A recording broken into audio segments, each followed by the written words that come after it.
Start कर रहा हूं मैं, चलेगा। ओके, तो फाइनली 44 क्वेश्चन से स्टार्ट करते हैं। State the merits and demerits of which combination? Series combination of resistors. तो सबसे पहले merits, the total resistance in the circuit can be increase by connecting the resistors in the what? Series. जैसे कि मेरे पास 1 omega का एक resistance है और दूसरा मेरे पास 2 ओमेगा का है, तो 1 and 2 जस्ट कंबाइंड हो जाएगा सीरीज में, और कितना मिल जाएगा? तो when we need to increase the resistance we have to connect those resistors in the series connection. Yes और नो? है या ना? चलो दूसरा, दिस डिक्रीज द करंट। अगर रेजिस्टेंस इंक्रीज होगा तो क्या डिक्रीज हो जाएगा? करंट डिक्रीज हो जाएगा। Thus the control the current in the circuit in the series combination of resistor is useful. और इस तरह से हम कंट्रोल कर सकते हैं किसको? करंट को। बात क्लियर हुई? है या ना? Okay. Number 2, the fuse is connected in the series. Series connection का हम कहाँ पे यूज करते हैं? तो घर में फ्यूज होते हैं, वैसे पहले थे, अभी एमसीबी आ गई है। आप फ्यूज को एमसीबी बोल सकते हो, स्विच आ गई है। पहले फ्यूज में फ्यूज वायर आता था, आपने कहीं देखा है फ्यूज? दिमाग का कभी बोलते हैं ना, दिमाग का फ्यूज है कि नहीं?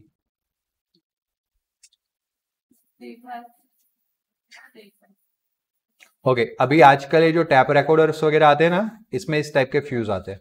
बीच में, उसमें बीच में देखो एक वायर है, दिख रहा है? और पहले मीटर के बाजू में ऐसे फ्यूज होते थे।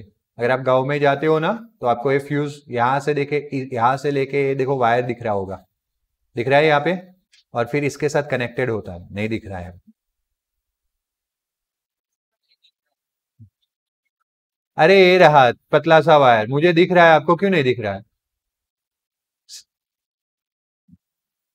मेरा स्क्रीन बड़ा, तेरी आंखें बड़े नहीं है?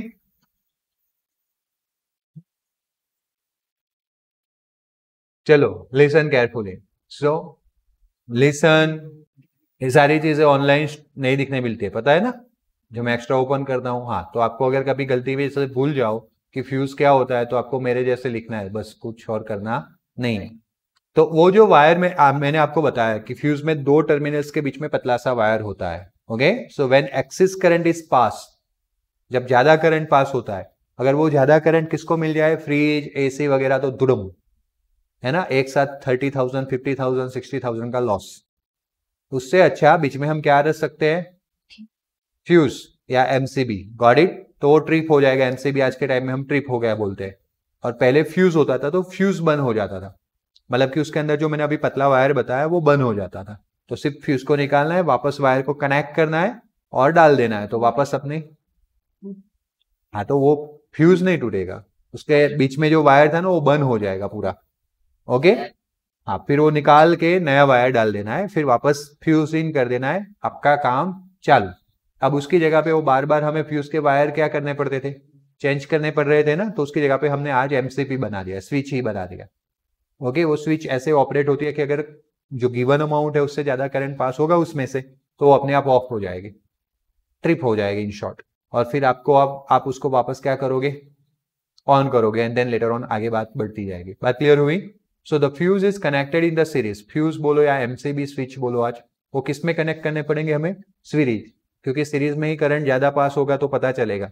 और दूसरी बात ऐसा होता है कि सीरीज में मानो कि यहां से लेके मेरा रेजिस्टेंस है, बल्ब है सपोज, व्हाट इट, अब मैंने इसको ऐसे पैरेलली फ्यूज को कनेक्ट किया है, किसको कनेक्ट किया है, पैरेलली फ्यूज को, तो अगर यहाँ पे फ्यूज बंद हो गया तो यहां से करंट पास नहीं होगा, यहां से तो हो ही सकता है ना, तो बल्ब कैसे बचने वाला है। बट यस, अगर मैंने यहाँ पे बीच में फ्यूज कनेक्ट किया और फिर मैंने कोई इलेक्ट्रिक कंपोनेंट किया कनेक्ट, तो जैसे फ्यूज बंद हो गया आगे करंट जाएगा ही नहीं, सीरीज में ऐसा होता है, वहां से करंट आगे बढ़ेगा नहीं, तो आगे के इक्विपमेंट्स बच सकते हैं। बात क्लियर हुआ?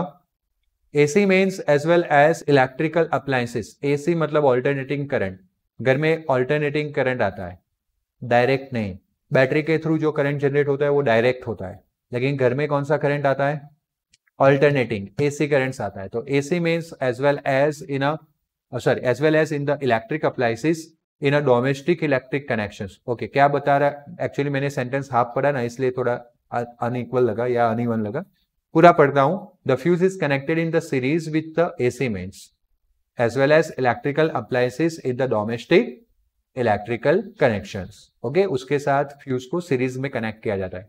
Therefore, whenever there is a short circuit occurs in a electrical appliances, the fuse wire melt and the stop the electric current. Wire melt हो जाएगा और current क्या हो जाएगा, stop. As a result, damage to the electric appliances can be prevented. This is the advantage of series connection. Which connection? Series. अब बात करते हैं demerits की, यानी कि series connection के disadvantage क्या है। So, if the electric appliances are connected in the series, suppose fan के बाद ट्यूब, ट्यूब के बाद फ्रिज, फ्रिज के बाद एसी, इसको हमने सीरीज में कनेक्ट किया, किसमें कनेक्ट किया, सीरीज में, तो प्रॉब्लम क्या होगा, the applied voltage is divided across the every appliances. अब ऐसे ये तो आपका पता है कि पावर सबका अलग अलग है, तो आपके दिमाग में ऐसा बिठेगा भी नहीं कि इनको सीरीज में कनेक्ट करें, लेकिन मैंने मानो कि 3 बल्ब रूम में, मैंने 3 बल्ब यूज करने हैं, तो मैंने तीनों को सीरीज में कनेक्ट किया, किसमें कनेक्ट किया, सीरीज में। ओके, अब जो बल्ब होते हैं उसके ऊपर रेटिंग होता है, पता है ना आपको, 100 वॉट, 50 वॉट, ऐसा होता है ना रेटिंग। मानो कि तीनों के तीनों 100 वॉट के हैं, किसके हैं, 100 वॉट, बराबर। अब जब मैंने तीनों को कनेक्ट कर लिया तो आगे क्या होगा, identical operating at the 240 volts are connected, इधर ये वोल्ट वॉट लिखा जाता है, this is the unit of power, या तो फिर 240 वोल्ट वोल्टेज का लिखा जाता है, गॉट इट। तो अगर मैं इनको कनेक्ट करता हूं सीरीज के अंदर और 240 वोल्ट सप्लाई भी कर देता हूं, एक बल्ब को 240 वोल्ट चाहिए था, कितना वोल्ट चाहिए था, 240, बट जब मैं 240 वोल्ट तीनों को सप्लाई करता हूं तो आपको पता है सीरीज में voltage going to be divided, series connection में क्या डिवाइड होता है, वोल्टेज, और तीनों सेम रेटिंग वाले हैं तो सब तीनों को 80 80 80 मिलेगा, कितना कितना मिल जाएगा, 80 80 मिल जाएगा, गॉट इट, है ना। ध्रुव तुम्हारा डिस्प्ले ऑन है,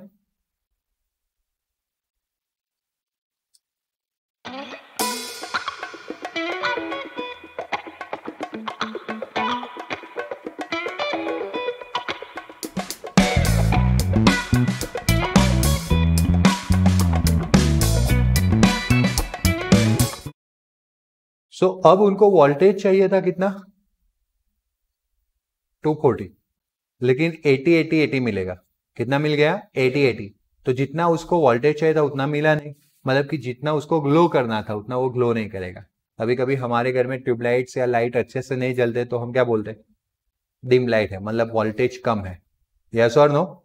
सो दिस इज द थिंग, उनको मिलेगा ईच एंड एवरी को 80 volt, and each bulb at a 80 volt cannot give the light efficiently as compared to the voltage। उसको जितना 240 देते और लाइटिंग करता उतना 80 वोल्ट पे वो दे पाएगा नहीं, in short they will give a dim light. So this is the disadvantage of series connection.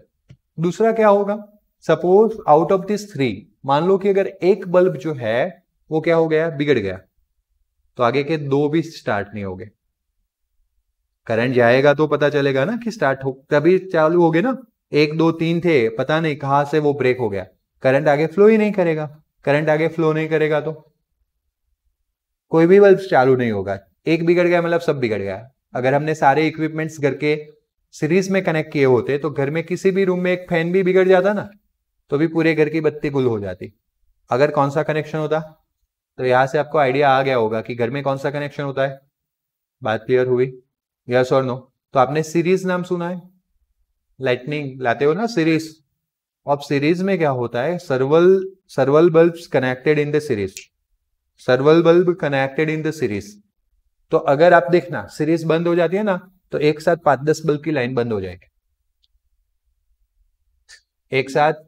ना ना क्या ना, कभी सीरीज देखी? चाइना मेड नहीं देखनी, इंडिया मेड देखनी। हाँ ओ ओ यस, वही लाइट वाली सीरीज डेकोरेशन के लिए जो हम यूज करते हैं ना, और खास करके मैरिज फंक्शंस वगैरह में, या गणपति भी आ रहे हैं, या नवरात्रि का जब कहीं पे डेकोरेशन किया होता है तो सीरीज गेट पे लगाया जाता है ना। थोड़ा फोकस करना। कुछ रेयर केस में आपको 1 या 2 बल्ब बंद मिलेंगे, बराबर, बट कुछ ही रेयर केस में। बाकी आप देखना उसके पीछे 5-6 की लाइन बंद हो गई होती है। इसीलिए सीरीज को कभी कोई रिपेयर नहीं करेगा। आप लेके जाना, अंकल मेरा ये सीरीज बिगड़ गया है, रिपेयर करो, वो नहीं करेगा। 10 में से कौन सा बल्ब बिगड़ा है उसको क्या पता चलने वाला है। वो हर एक को तो ट्राई करने नहीं बैठेगा ना, और जब वो हर एक को ट्राई करेगा उससे इतने में तो उतने रुपीज में नई सीरीज आ जाएगी। बात समझ रहे हो? तो अगर आपके घर पे है, आपको अगर ट्राई करना है तो भाई अच्छे से सेफ्टी के साथ एक बल्ब को काट देना, तो देखना कि आगे का करंट रुक गया कि नहीं। जब तक नहीं रुकता तब तक काटते जाना, 5-10 में रुक जाएगा। आया समझ में? तो ए हो गया सीरीज, इसीलिए उसका नाम बन गया सीरीज। क्या नाम बन गया? सीरीज। तो सीरीज कनेक्शन का एक ये सबसे बड़ा डिसएडवांटेज है। देखो, if the fault occurs in the one appliances then the circuit breaks and that then the current does not flow in the circuit and hence all the appliances stop working. As per example, if one of the 3 bulbs get fused, other 2 bulbs do not light up. कोई भी एक अगर बिगड़ गया तो बाकी के 2 उसके अंदर काम कर पाएंगे नहीं। मतलब जो अगर बिगड़ गया वो तुम्हें पता चल गया और तुमने उसको रिप्लेस कर दिया तो सब चालू हो जाएंगे। है समझ में? बट फॉल्ट ढूंढ पाना सीरीज में बहुत डिफिकल्ट है, क्योंकि कौन सा अप्लायंसेस बंद हो गया, किस में प्रॉब्लम हुआ, वो गलती से मिल गया तो ठीक है, नहीं तो वो पता लगाने में टाइम चल जाता। बात क्लियर हुआ? चलो, state the merits and demerits of the parallel combination of resistors if the 3 bulbs are connected in the parallel. जैसे कि वो 240 वोल्ट जिनका रेटिंग था, 240 वोल्ट जिनका रेटिंग था, उनको अगर हम सीरीज के जगह पे पैरेलल में कनेक्ट करते तीनों को, तो तीनों को पैरेलल में कनेक्ट करने से तीनों को सेम टू सेम वोल्टेज मिलता। पढ़ा था ना हमने, पैरेलल में सेम वोल्टेज होता है तो तीनों को सेम टू सेम वोल्टेज मिलता। Got it? As well as one of the bulb get fused then the current continues to flow through the other 2 bulbs. क्योंकि ऐसा होता है ना, एक ए हो गया, ये दूसरा हो गया और ये तीसरा हो गया, तीनों यहाँ पे ऐसे कनेक्टेड है। Got it? मानो कि ये बल्ब फ्यूज हो गया तो इसमें और इसमें से तो करंट पास होने ही वाला है, क्योंकि current are flowing through the separate path in the parallel connection. Already previous lecture में पढ़ा है। एंड दैट्स व्हाई एक के फ्यूज होने से बाकी के 2 बंद होने वाले, मतलब कि जो डीमेरिट सीरीज के थे वो यहां पे कहा चला जा रहा है, मैरिट्स में। बात क्लियर हो रही है? है या ना? So they continue to emit the light, and that is why in the houses the electrical appliances are connected in the parallel with the which line? Main line. Number 2, the equivalent resistance in the parallel combination of resistor is less than the any kind of individual resistance. Already हमने conclude किया हुआ है कि यहाँ पे resistance कम से कम resistance होता है, छोटे से भी छोटा, और in the series connection bigger से भी bigger, ऐसा हमने conclude किया हुआ है ना। So more current can be obtained by the connecting the resistors in the parallel. अगर resistance कम हो जाता है तो हमें करंट क्या मिलेगा? ज्यादा मिलेगा। क्या मिलेगा? ज्यादा। तो पैरेलल कनेक्शन में हमें ज्यादा करंट मिल सकता है, सीरीज कनेक्शन में हमें करंट क्या मिल सकता है? कम। इन शॉर्ट, सीरीज और पैरेलल यूज करके हम करंट को कंट्रोल कर सकते हैं। When we require the high current, we use the parallel connection. When we require the low current, we are going to use the which connection? Series connection. बात clear हुई? Demerits क्या है? In the parallel combination, equivalent resistance is smaller than the smallest resistance connected. so the total current going to be increase. As a result, current cannot be controlled in the circuit. मानो कि हमने parallel ही connect करते गए तो current का maximum value बन सकता है. करंट ज्यादा फ्लो होने लगा तो हीट ज्यादा प्रोड्यूस हो सकते हैं. हीट ज्यादा प्रोड्यूस हो गए तो बंद हो सकता है सर्किट. हम नहीं बोलते जल गया, सर्किट जल गया. That is due to the heat production. Got it? Now if the bulbs working on the different voltage, having the different voltage rating, are connected in a parallel with the given voltage source, then each bulb cannot light up its complete efficiency. मानो कि आपने parallel में क्या किया है, एक bulb connect किया है जिसका कैपेसिटी 10 वोल्ट था और दूसरा आपने किया है जिसका कैपेसिटी 240 वोल्ट था, और अब आप सप्लाई कर रहे हो 240 वोल्ट. कितना कर रहे हो? 240 वोल्ट. तो ये जलेगा, ये तो बंद फ्यूज हो जाएगा क्योंकि उसकी कैपेसिटी से ज्यादा वोल्टेज दे दिया. बट मानो कि अगर इसका 500 वोल्ट था, कितना था, तो उसको कैपेसिटी से कम मिल रहा है तो वो डिम जलेगा. कैसा जलेगा? डिम. अगर 240 वोल्ट कैपेसिटी है then it efficiently light up, but अगर कम मिल रहा है उससे तो डिम जलेगा. That is the demerits. आया समझ में? एज पर एग्जाम्पल, जैसे मैंने यहाँ पे आपको एक एग्जाम्पल मेरे लॉजिक से सेट करके दिया, वैसे यहाँ पे भी दिया है कि अगर आपको 220, 230 एंड कितना वोल्ट, 240 वोल्ट वाले तीन बल्ब्स है respectively, they are connected to how much volt? 220 volt is applied to all the three bulbs, then only the bulb working the 220 volt light up complete efficiency. क्योंकि ज्यादा अगर हम दे रहे हैं, मतलब कि 220 को 220 दे रहे हैं लेकिन 230 एंड 240 जिनको ज्यादा की जरूरत है लेकिन दे कितना रहे सिर्फ, तो उनकी एफिशिएंसी से वो लाइट अप हो गए नहीं, डिम लाइट अप हो गए. बात क्लियर हुआ? तो एक एमपी क्वेश्चन हो गया, merits and demerits of series as well as parallel connection. कभी कभी ब्रेक करके भी पूछते हैं, कभी कभी ऐसा पूछते हैं, write down the merits and demerits for the series connection only. कभी कभी ऐसा पूछते हैं, write down the merits and demerits for parallel connection. आया समझ में? आया ना? बोलो कोई doubt? Okay. Why is the series arrangement not used for the connecting the domestic electrical appliances in a circuit? Circuit में सीरीज कनेक्शन, मतलब कि हमारे जो डोमेस्टिक अप्लायंसेस है जो हम घर में यूज करते हैं उनको सीरीज कनेक्शन में क्यों ज्वाइन नहीं किया जाता?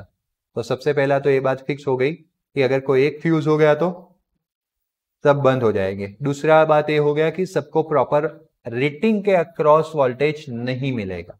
Voltage divided in the which connection? Series connection. तो इसलिए उनको जो रेटिंग के अक्रॉस दी वोल्टेज चाहिए वो मिलेगा नहीं, तो वो प्रॉपर एफिशिएंसीज के साथ काम नहीं करने वाले. क्या हुआ? प्रॉब्लम है कुछ? या तो फिर write down the disadvantage of series circuit in the which wiring? Domestic wiring. तो सबसे पहला, series circuit the current is constant through out the electric circuit, so it is obviously impractical to connect the electric bulb and electric heater in the series. Practically, logically सोचो तो electric heaters required more current और electric bulb required less as compared to electric heater. अब मैं electric heater and electric bulb को एक ही connection में join कर लूं सीरीज में, तो इलेक्ट्रिक बल्ब के तो धजिया उड़ जाएगी, फ्यूज हो जाएगा, क्योंकि इलेक्ट्रिक हीटर तो जोर से करंट खींचेगा. बात समझ में आ रही है? हाँ या नहीं? तो कभी हम ऐसा कर सकते नहीं है ना?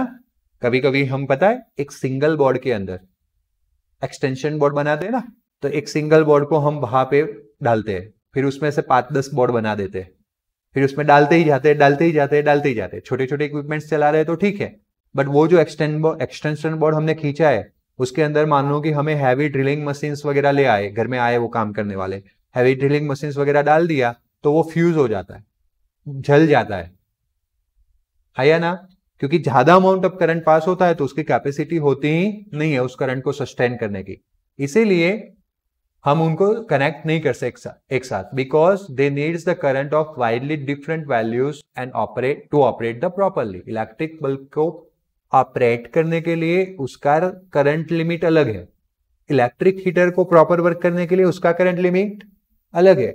ऐसे दो डिफरेंट करंट लिमिट वाले इक्विपमेंट्स को आप कभी भी सीरीज में कनेक्ट कर सकते नहीं हो. बात समझ में आया? दूसरा, in the series circuit when one component or electric appliances fails due to the some defect, the circuit is going to be broken. और and none of the components or electric appliances were, जो अभी बताया था मैंने कि जितने भी series में हमने कनेक्ट किया है उसमें से कोई एक ब्रोक हो गया अगर धनंजय जी, ओके, तो सर्किट आगे काम करेगा नहीं। बात समझ में आया? चलो, है ना, तुम्हें करना है इसका, फिर वापस क्लिप बना के तुम्हारे पेरेंट्स को भी भेजूंगा, है ना। सीधा बैठो प्रॉपर, हाँ। अब in the series circuit all the electrical appliances have a only one switch due to which they can control turn on or off separately. Okay, listen carefully. अगर आप मान लो कि अपने 3 इक्विप स्टाइल मारने हो, सीधा बैठो, हाँ तो सीधा बैठो प्रॉपर एकदम, बस गिरने नहीं देने। ऐसे बैठोगे ना गिरेंगे नहीं, ऐसे ऐसे करोगे गिर जाएंगे, हाँ। ओके, ये हो गया स्विच 1। उसके बाद हमने कंपोनेंट क्या डाल दिया 1। उसके बाद मैंने क्या डाला स्विच 2। उसके बाद मैंने क्या डाला electrical component 2। All are in series connection, एक के बाद एक के बाद एक कनेक्टेड है, आया ना।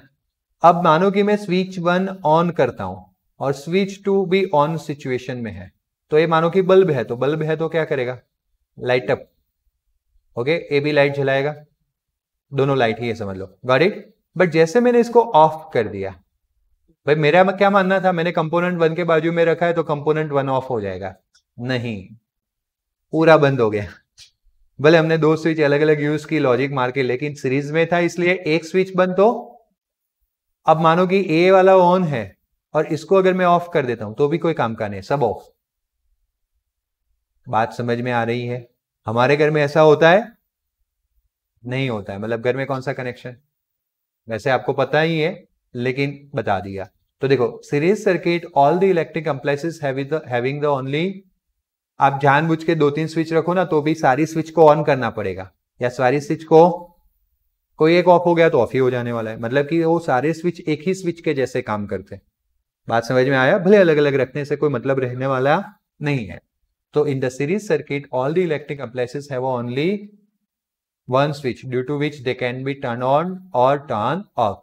अगर मान लो कि मैंने हीटर, रोज की बीमारी है, हीटर और दूसरा कौन था बल्ब, उसको सीरीज में कनेक्ट किया, ओके, अब पानी गर्म हो गया, मैंने हीटर को बंद किया, बल्ब भी बंद हो गया। अब मैं नहाने गया, मैंने स्विच ऑन किया बाथरूम में तो हीटर चालू हो गया। अब पॉसिबिलिटी तो दिखा ही नहीं रही है, मतलब कि सीरीज कनेक्शन का ये सबसे बड़ा डिसएडवांटेज है। बात क्लियर हुई? दूसरा, series circuit electric appliances of the different power rating, okay, do not get the same voltage. ऐसे अलग अलग इक्विपमेंट्स होते हैं जिनकी पावर रेटिंग क्या होती है, डिफरेंट डिफरेंट होती है। पावर मतलब रिक्वायर्ड एनर्जी, और that energy is in the form of electrical energy. Which form? Electrical energy form. So that of the power supply line because the voltage is said by the appliances. क्या बोल रहा है कि different जिनके power rating है उनको हम series में कनेक्ट नहीं कर सकते। क्यों नहीं कर सकते?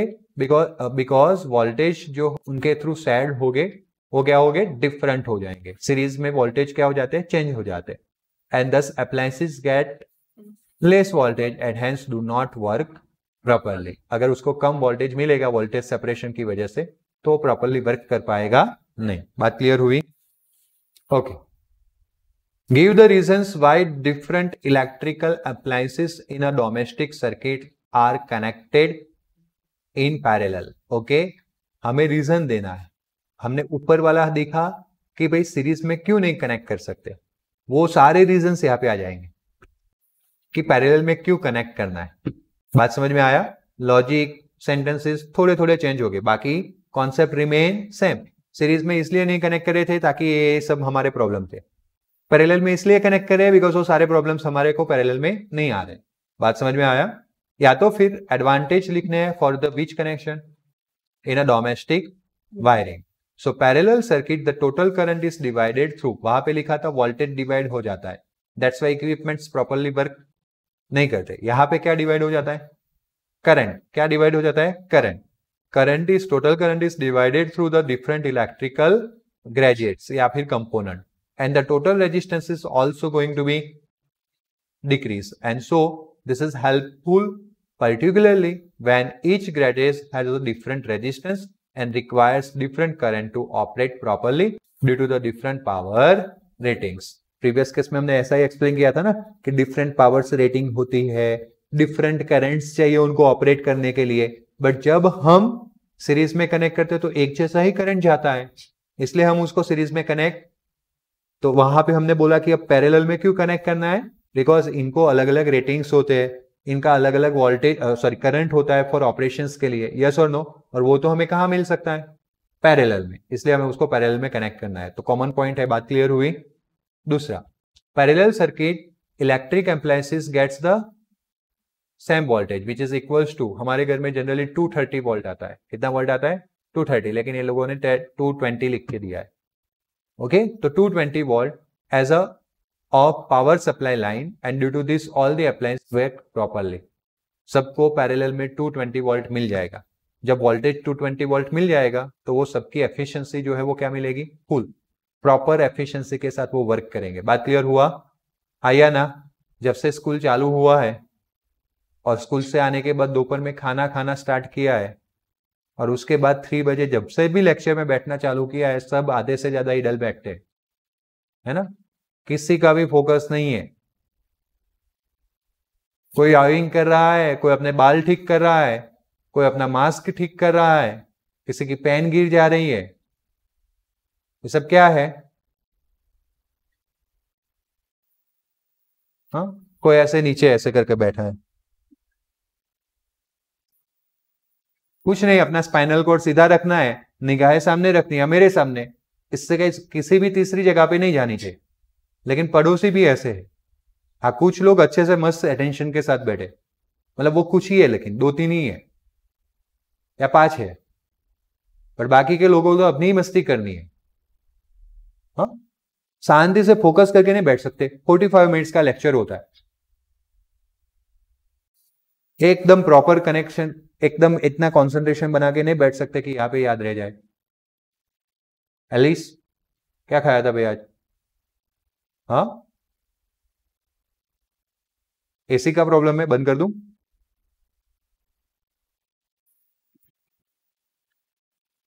ध्यान दो, प्रॉपरली बैठो और कंसंट्रेशन करो, यहां पे याद रह जाना चाहिए। पैरेलल सर्किट्स के अंदर जो इलेक्ट्रिकल अप्लायंसेस होते हैं उनको सेम वोल्टेज मिल जाता है, एंड दैट्स व्हाई वो प्रॉपरली एफिशिएंसी के साथ क्या कर पाते हैं, वर्क कर पाते हैं। अगर कोई बल्ब है तो वो लाइट अप होगा प्रॉपरली एफिशिएंसी के साथ। बात क्लियर हुई। In the parallel circuit, if one electric appliances stop working due to some defect, then other appliances are not affected and they continue to work without any problem. Why? Because there are a separate path for the flowing the current. पता है ना, जब parallel में connect करते हैं तो different paths होते हैं जिससे करंट क्या हो सकता है, पास हो सकता है। अगर एक पाथ में एक अप्लायंसेस था पैरेलल में, उसी का मतलब होता है एक ही पाथ में एक अप्लायंसेस होता है, तो अगर वो बंद हो गया तो दूसरे पाथ में तो करंट चालू ही रहने वाला है, एंड दैट्स व्हाई बाकी के अप्लायंसेस प्रॉपरली वर्क कर पाएंगे। बात क्लियर हुई। Parallel circuit, each appliances has its own switch due to which it can be turn on और टर्न ऑफ। ओके, जैसे कि अगर मैं पैरेलल की बात करूं, कंपोनेंट 1, देन उसके बाजू में स्विच 1, फिर दूसरा कंपोनेंट 2, उसके बाजू में स्विच 2। आया समझ में? मानो कि हमने ऐसे 3 कंपोनेंट लिए, कंपोनेंट 3 और उसके बाजू में स्विच 3। ओके, ऐसे करंट यहां से इन हो रहा है, यहां से आउट हो रहा है। अगर मैंने स्विच 2 को ऑफ कर दिया, क्या कर दिया, ऑफ, तो इस कंपोनेंट 2 में से करंट पास नहीं होगा, क्योंकि उसके पाथ में सीरीज में थी ना स्विच, तो उसमें से करंट पास नहीं होगा। लेकिन करंट कंपोनेंट 1 एंड कंपोनेंट 2, 3 में से तो पास हो सकता है। आया समझ में? इसलिए वो वर्क करेंगे, ए वाला कंपोनेंट वर्क करेगा नहीं। तो वही बात क्लियर हुई है कि हर एक कंपोनेंट के पास इंडिविजुअल स्विच हो सकती है, और हमारे घर में ऐसा ही होता है। हमने हर एक कंपोनेंट के बाजू में स्विच नहीं लगाई, क्योंकि हम वायर को एक्सटेंड कर सकते हैं और घर अच्छा दिखे। नहीं तो फैन के बाजू में जाके फैन का स्विच ऑन कर दे, लाइट के बाजू में जाके लाइट का स्विच ऑन करते, जैसे सर्किट में ड्रॉ करते, ऐसा नहीं किया हमने।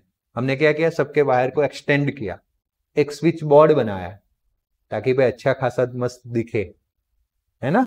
वही है ना, सबके घर में सारे वायर्स कहाँ आते हैं, स्विच बोर्ड में आते हैं, और सब कंपोनेंट्स की डिफरेंट स्विच होती है, unless and until switch board में जगह नहीं है और 2 फैन का एक स्विच दे दे तो वो सीरीज कनेक्शन हो गया।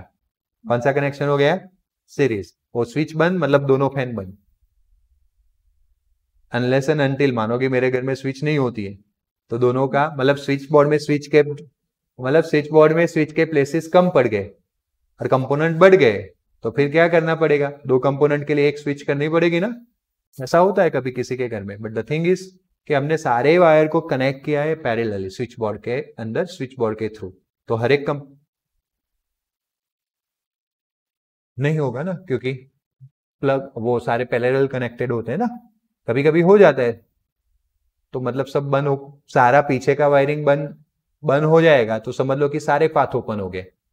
हर एक स्विच के बाजू में से नए नए पाथ जनरेट हो गए ना स्विच बोर्ड के अंदर। अब मानो कि पूरा स्विच बोर्ड ही बंद हो गया तो मतलब सारे पाथ पीछे से ओपन हो गए, इसीलिए सारे कंपोनेंट बंद हो जाएंगे। आए समझ में? सिंपल सा है। फिर वापस नई स्विच बोर्ड लाके ज्वाइन कर दो, वापस सब कुछ कंटिन्यू करेगा। और जो कंटिन्यू नहीं कर रहा है मतलब कि उसी के थ्रू वहां पे स्पार्क जनरेट हुआ था। Got it? चलो इन नेक्स्ट क्वेश्चन में है जज the equivalent resistance when the followings are connected in the parallel. अगर मैं 1 omega and 10⁶ omega, million omega, 10⁶ मतलब मिलियन ओमेगा, ये दोनों को मैं पैरेलल में कनेक्ट करता हूं तो मुझे इक्विवेलेंट रेजिस्टेंस बताना नहीं है कितना है, बट वो दिखाना है, जज करना है कि कैसा होगा। तो as you know that in the parallel connection equivalent resistance is smaller than smallest, smaller than smallest. तो अब 1 मिलियन और 1 में स्मॉलर कौन है? 1। मतलब कि दोनों का पैरेलल कनेक्शन अगर आप करोगे ना तो आपका इक्विवेलेंट रेजिस्टेंस जो है 1 ओमेगा से भी स्मॉल होगा। बात क्लियर हुई? है या ना? ओके, है या ना? Okay, so less than 1 omega, but 10⁶ जो है ना बहुत बड़ा है। हो गया? नीचे में हमके पास चलिए, ये जो 10⁶ है वो बहुत बड़ा है तो उसके कंपेयर में सब नीचे दे देना। इसके कंपेयर में 1 ओमेगा तो निग्लेजेबल है या ना? तो हम जब अप्रोक्सीमेशन की बात करते हैं ना लेस देन 1, तो एग्जैक्टली वो कितना रहेगा? 1 जितना ही रहेगा। कितना रहेगा? 1 जितना। कैसे? देखो यहाँ पे एक्सप्लेनेशन दिया गया है, कैलकुलेशन भी किया गया है। देखो R1 को हमने 1 बोल दिया, R2 को हमने क्या बोल दिया? 10⁶। अगर पैरेलल कनेक्शन होता है तो 1/R1 प्लस क्या होता है? 1/R2। तो 1 ओके। दूसरी बात, अगर मैं इसको R2 इंटू 1 करूं तो क्या होगा? R1 इंटू 1 करूं तो कितना होगा? और नीचे दोनों का मल्टीप्लीकेशन R1 R2, फिर मैं 1/RP को क्या कर दूं? ये मैंने इसका क्रॉस मल्टीप्लीकेशन किया। बात तो समझ में आई ना? अब जैसे मैं RP करता हूं तो इसको भी रेसिप्रोकल करना पड़ेगा, तो मल्टीप्लीकेशन वाला ऊपर, एडिशन वाला नीचे। अब 1 इंटू 10⁶ अपन 1 प्लस 10⁶। वैसे 10⁶ के कंपेयर में 1 ऐड करके क्या करेंगे? मतलब मेरे पास 1 मिलियन रुपीस है और आपने मुझे 1 रुपीस दान में दिया, तो मेरे पास टोटल कितना हो गया? 1 मिलियन 1। तो मैं वो थ्रो कर दूंगा, नहीं चाहिए। तो रखने के बाद भी 1 मिलियन ही बोला जाएगा ना, कि 10 मिलियन बोला जाएगा? 1 मिलियन। ना रखने के बाद भी मतलब कि वो 1 बहुत छोटी क्वांटिटी है 10⁶ के कंपेयर में, तो +1 करने का कोई मतलब, तो इसको अप्रोक्सीमेटली आप 1 मिलियन ही बोल सकते हो। जब मैं अप्रोक्सीमेटली, यहाँ पे अप्रोक्सीमेटली इन लोगों ने पीछे लगाया था, मैं आगे लगा दूं, तो अप साइड 1 मिलियन, नीचे भी 1 मिलियन, तो अप्रोक्सीमेटली कितना मिल गया? बात क्लियर हुआ? 1 ओमेगा। बात क्लियर हुआ है या ना? मतलब कि देखो, this is the power of parallel connection. एक रेजिस्टेंस आपका मिलियन ओमेगा का है। कितना ओमेगा का है? बट सिंपल एक ओमेगा वाला मैं क्या करके लेके गया? रेजिस्टेंस पैरेलल में डाल दिया, पूरे सर्किट का 1 ओमेगा रेजिस्टेंस हो गया। मिलियन से सीधा धड़ाप करके वो कहा गया, मतलब कि स्मॉलर से भी स्मॉलेस्ट बना सकता है। बात क्लियर हुई? दूसरा आपको दिया है 1 omega, 10⁻³ omega and 10⁻6 omega. Again 1 omega के कंपेयर में 1000 ओमेगा एंड मिलियन ओमेगा, ज्यादा ही बोला जाएगा ना, तो लेस देन क्या हो जाएगा? 1। और अप्रोक्सीमेटली बोले तो, आया समझ में? तो उसमें भी कैलकुलेशन है, वो पढ़ते, लेकिन उससे पहले एक्सप्लेनेशन में ऐसा दिया है कि when resistance R connected in a equivalent resistance is less than least या स्मॉलर देन स्मॉलेस्ट। बात क्लियर हुआ? ओके। पहले वाला का भी दिया था, दूसरे में भी दिया है, जिसमें एक्चुअली में 3 है, 1 2 3। तो 1/1 ये 1 ओमेगा, फिर 10⁻³ मतलब 1000, 10⁻⁶ मतलब 1 मिलियन। क्लियर है? तो सबका एलसीएम होगा 1 मिलियन, तो इसको 1 मिलियन से मल्टीप्लाई करेंगे, इसको 3 जीरो है, 6 जीरो होने चाहिए तो 3 जीरो यानी 1000 से मल्टीप्लाई करेंगे, इसमें 6 जीरो है तो सिर्फ 1 का क्या आएगा 1, तो मतलब ये हो गया 1 मिलियन 1001 डिवाइड बाय, अब जब उल्टा करेंगे तो 1 मिलियन ऊपर 1 मिलियन 1001 नीचे, अप्रोक्सीमेटली देखे तो 1 मिलियन अप और नीचे 1000 का क्या मतलब है, तो उसको मैं क्या मान सकता हूं 1 मिलियन 1 ओमेगा। आया समझ में? आया ना? यस और नो? ओके, अगर मैं इसमें सीरीज कर दूं तो क्या चेंज होगा, किसको आएगा ये दोनों questions? Please raise your finger. यहां पे कौन सा कनेक्शन था? पैरेलल। मुझे सिर्फ पैरेलल की जगह पे क्या करना है? सीरीज। ओके, स्टार्ट करेंगे तेरे से, हाँ, इसीलिए ध्यान रखा कर। क्या? हाँ, क्या आंसर आएगा? हाँ सोचो। ओके, जिसको आता है प्लीज रेज योर फिंगर। मुझे पैरेलल की जगह पे सीरीज करना है, तुम तुम्हारा काम करो ना, सोच रहे थे ना तुम तो। ओके, रख दो, देख लिया मैंने, रखो। चलो चलो सोचो फटाफट, जिनको आना चाहिए उनको तो आ ही रहा है, जिनको नहीं आना है उसके लिए बात हो रही है। पैरेलल में लेस देन 1 आया, सीरीज में क्या आता? Greater than 1। Raise your finger. Okay, जिन्होंने कर दिए उनके दिमाग में आ गए पिक्चर, जिनको अभी नहीं किया उनको रेस करना है फिंगर। कितना रहेगा? सेम कितने जितना? 2 है, 1 ओमेगा या 10⁻⁶? किसके साथ? 10⁻⁶। कैसे? उसमें 1 तो इसमें 10⁻⁶, ऐसा लॉजिक। धनंजय, अब क्यों पूरे लेक्चर में तीसरी बार? तेरे को नहीं बोला, तेरे को तो सोचना, तू सोच रहा था ना भाई, कुछ नहीं बोला, रीजन दे। 10⁻⁶ तो 10⁻⁶ क्यों? रीजन दे। हाँ प्रियल, ओके, वेद, ग्रेटर देन कैसे? वो रीजन बताना है, बोल। हाँ, मोर देन 1 ओमेगा, तू फेल ही हो जाएगा मेहनत नहीं किया तो। बोलो।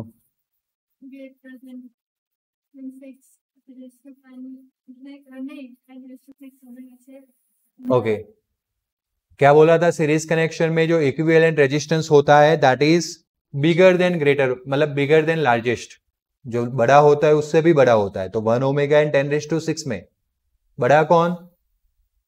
तो उससे बड़ा होगा। कितने लोगों को आता था?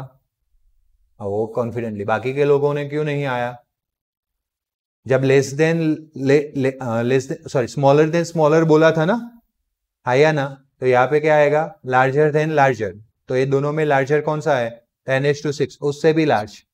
आया समझ में? यस और नो? चलो अब इसमें वापस वही आएगा, कौन आएगा? 10⁻⁶ अप्रोक्सीमेटली, गॉट इट ना? आया ना?